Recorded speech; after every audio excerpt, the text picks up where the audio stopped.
民进党的性骚扰风波继续伫咧逼，总统府资政间指发，互人指控讲伊性骚扰。一开始讲要来提告，毋过下晡是透过声明表示伊已经提告，而且辞掉总统府资政的职务，也会配合调查。另外，担任过一个单局竞选办公室主任洪志坤，也互一名查某导演指控讲，不甲伊忘轻看定行为。洪志坤伫面册顶头回实咧。单局办公室早起也发出声明谴责这款的行为，也强调讲安尼生做是袂当原谅的。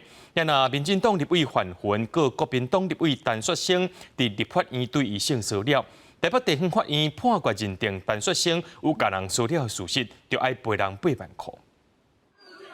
民进党立委范云2020年指控国民党立委陈雪生伫立法院审查监察院人事的时阵，用巴肚弄伊的脚趾3摆，佮讲用巴肚也未有心，涉嫌性骚扰，决定提告求偿50万。一审判决陈雪生构成性骚扰，判赔8万。陈雪生不愿提出上诉，不过台北地方法院初日判决陈雪生败诉，确定判赔8万。陈雪生发声明表示，司法已经死啊。国民党嘛表示，未撤销陈雪生参选立委。只要对方有政治实力，他可以继续担任立法委员。我作为一个受害者，我还必须在国会的议场上，经常看到他的时候，感受到恶心。范云讲，申诉制度对受害者真无友善，承诺未来会修法。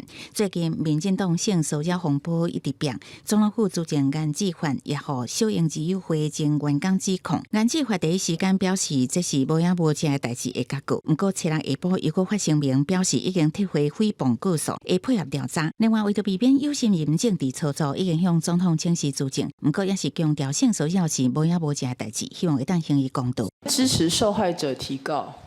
那被指控为加害者，他要提告是法律上赋予的权利，但是我想我们不会去支持这样的行为。即摆有一个导演出来控诉，互一个政治人物趁机会再去汽车旅馆乌白网，佮讲希望对方好心识一个。虽然无写全名，毋过互人讲都是单局办公室前主任洪志坤。洪志坤半面伫面册回实咧，表示会改进，佮弥补过错，而且伊目前无任何职务。台南市长黄伟哲指出，洪志坤捌担任台南市政府无级级顾问，去年12月24日离职。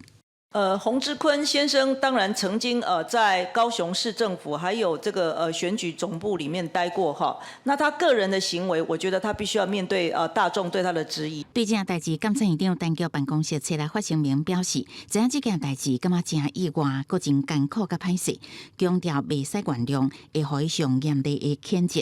也有律师指出，洪志坤已经涉犯强制威胁罪，也是利用权势威胁罪，追诉期有20年。地检署也当主动分案侦办。